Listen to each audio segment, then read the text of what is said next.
واقعہ کربلا کی قسط نمبر 55 کل آپ تک پہنچی، جس میں تمام اہل بیت، تمام دوست احباب امام علی مقام کے شہادت پا چکے تھے۔ امام علی مقام خود میدان جنگ میں تشریف فرما تھے اور ابن سعد سے مکالمہ جاری ہوا۔ اس کے بعد کے واقعات ہوئے، آپ پر تیروں کی برسات کی گئی، آپ زخموں سے چور چور ہو گئے، اور اس کے بعد آپ کا سر قلم کرنے کے لیے جو بھی آتا وہ ہیبت ناک ہو کر واپس لوٹ جاتا۔ آگے ہم چلتے ہیں۔ جب شمر بن ذوالجوشن قریب آیا تو اس کے بارے میں امام اسماعیل بخاری روایت لائے ہیں کہ جس وقت امام علی مقام علیہ السلام گر پڑے تو ایک شخص آپ کو شہید کرنے کے لیے آیا۔ امام حسین علیہ السلام نے اسے دیکھا اور فرمایا، چلا جا، تو میرا قاتل نہیں، مجھے اس کا افسوس ہوگا کہ تو دوزخ کی آگ میں گرفتار ہو جائے۔ اس شخص نے روتے ہوئے کہا، اے ابن رسول اللہ، آپ اس حال کو پہنچ چکے ہیں اور ابھی تک ہمارا غم کھا رہے ہیں کہ ہم دوزخ کی آگ میں نہ جلیں۔ بس جس تلوار کو امام علی مقام کے قتل کے لیے کھینچا تھا اسے ہاتھ میں جنبش دی اور چلتے چلتے ابن سعد کے سامنے آ گیا۔ ابن سعد نے پوچھا، کیا تو نے حسین کا کام تمام کر دیا؟ اس نے کہا، نہیں، بلکہ میں اس لیے آیا ہوں کہ تیرا کام تمام کر دوں۔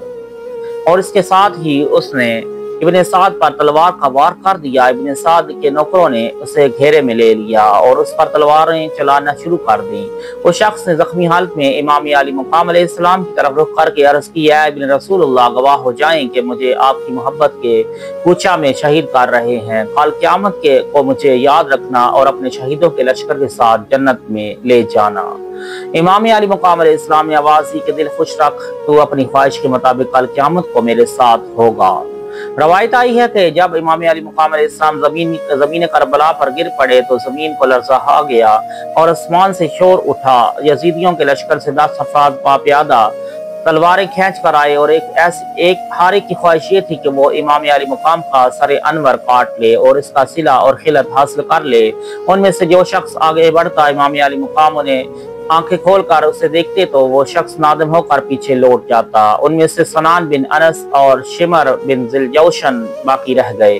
سنان نے چاہا کہ وہ آگے بڑھے مگر شمر پیش دستی کرتے ہوئے آیا اور امام علی مقام علیہ السلام کے سینہ اقدس پر بیٹھ گیا۔ امام علی مقام علیہ السلام نے آنکھیں کھول کر دیکھا اور فرمایا، تو کون ہے؟ اس نے کہا، میں شمر ذوالجوشن ہوں۔ امام علی مقام علیہ السلام نے فرمایا، اپنے چہرے سے ذرہ کی کڑی پیچھے کر۔ جب اس نے اپنا چہرہ ننگا کیا تو امام علی مقام نے دیکھا کہ اس کے دانت سور کے دانتوں کی طرح منہ سے باہر نکلے ہوئے تھے۔ آپ نے فرمایا، الحمدللہ۔ پھر فرمایا، اپنے سینے کو برہنہ نہ کر۔ اس نے سینے سے کپڑا ہٹایا تو اس پر برس کے داغ تھے۔ آپ نے فرمایا، صدق اللہ جدی رسول اللہ، یعنی میرے نانا جان صلی اللہ علیہ وآلہ وسلم نے سچ فرمایا۔ میں نے آج رات اپنے نانا جان کو خواب میں دیکھا تو آپ نے فرمایا، آج ظہر کی نماز تو ہمارے ساتھ ادا کرے گا اور تیرے قاتل کی یہ شکل اور یہ نشانی ہے، میں نے وہ نشانیاں دیکھ لی ہیں اور وہ سب کچھ میں موجود ہیں، اپنا کام کر۔ پھر فرمایا، اے شمر، کیا تو جانتا ہے آج کون سا دن ہے؟ اس نے کہا، میں جانتا ہوں، آج جمعہ المبارک اور عاشورے کا دن ہے۔ آپ نے فرمایا، تو جانتا ہے کہ یہ کون سی ساعت ہے؟ شمر نے کہا، ہاں، خطبہ پڑھنے اور جمعہ کی نماز ادا کرنے کا وقت ہے۔ آپ نے فرمایا، اس وقت میں میرے نانا جان صلی اللہ علیہ وسلم کی امت کے خطیب ممبروں پر بیٹھ کر خطبہ پڑھتے ہیں اور میرے نانا جان صلی اللہ علیہ وسلم کی نعت پڑھتے ہیں اور تو میرے ساتھ یہ سلوک کر رہا ہے۔ اے شمر، حضور رسالت مآب صلی اللہ علیہ وسلم میرے سینے پر اپنا چہرہ مبارک رکھتے تھے اور تو اس جگہ پر بیٹھا ہوا ہے۔ آپ میرے حلق پر بوسہ دیا کرتے تھے اور تو اس پر تلوار چلا رہا ہے، اور میں دیکھ رہا ہوں کہ خدا کے پیغمبر حضرت زکریا علیہ السلام کی روح اقدس میرے دائیں ہاتھ اور حضرت یحییٰ معصوم علیہ السلام کی روح اقدس میرے بائیں ہاتھ موجود ہے۔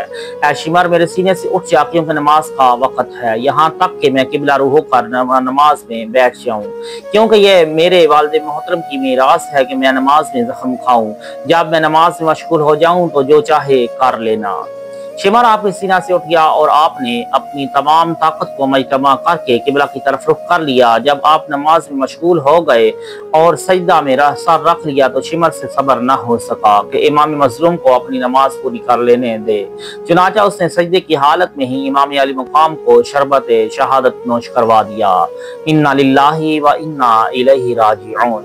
اس حالت میں ملکوت کی عبادت گاہوں میں شور مچ گیا۔ جب عروج کے باغات سے واویلا کی صدائیں آنے لگی، آفتاب عالم افروز کی روشنی ختم ہو گئی، ماہ جہاں آرا چہمہاک میں گر پڑا۔ زہرا نے جگر گوشہ زہرا کے لیے مسرت سے ہاتھ اٹھا لیا۔ زاحل نے مصیبت زادوں کی موافقت میں ساتویں آسمان پر تعزیت کا پرچم لہرا دیا۔ فرشتوں نے فضا کے اندر فریاد فغان شروع کر دی۔ نواحِ کربلا سے جنوں کے رونے کی آوازیں آنے لگی۔ آسمان نے خون سے دامن بھر لیا۔ زمین خود پر غضب الہی سے لرزنے لگی۔ جب پرندے آشیانے سے متفرق ہو کر نعرہ غراب البین لگانے لگے، دریا کی مچھلیاں پانی سے باہر آ کر زمین پر تڑپنے لگیں، دریاؤں کی موجیں حسرت اوج فلک تک پہنچ گئیں، پہاڑ درد آمیز صداؤں اور دکھ بھری آوازوں سے نالہ زن ہو گئے۔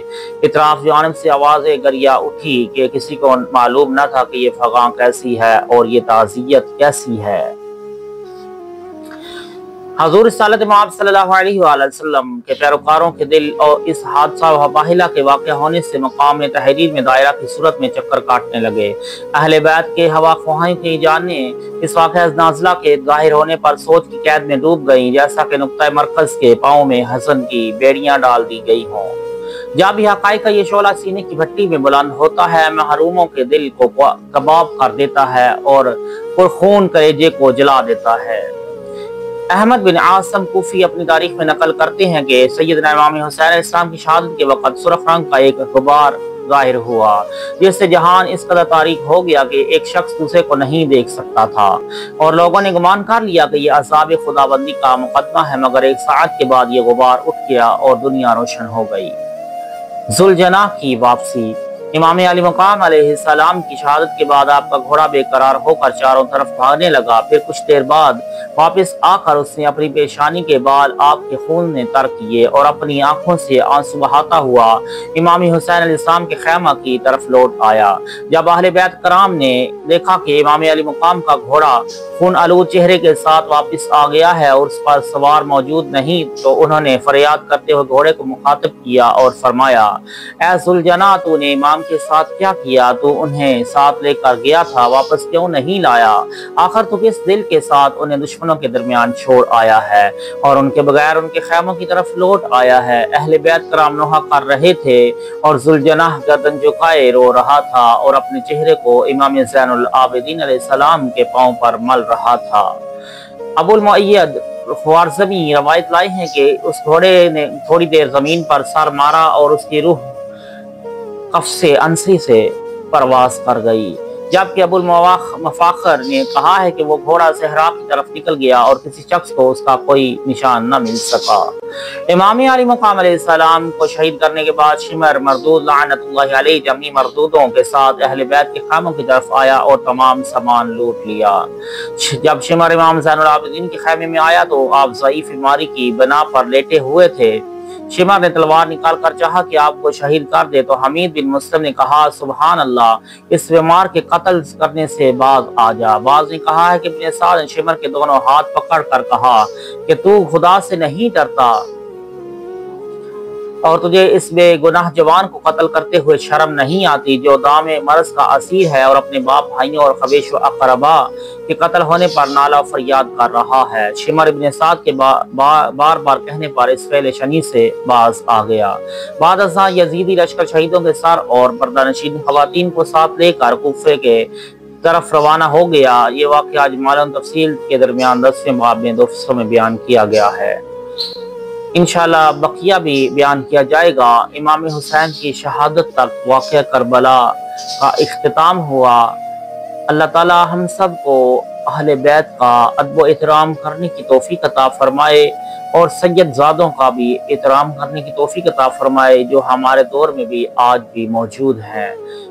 آقا صلی اللہ علیہ وسلم کی جو نسل پاک ہے وہ قیامت تک موجود رہے گی، جس کی وجہ سے ہم پر ابھی تک کوئی عذاب نازل نہیں ہو سکا، کیونکہ ہم اتنے گناہگار ہیں، لیکن وہ سیدوں کی برکت ہے کہ جس کی وجہ سے ہم عذاب سے بری ہیں۔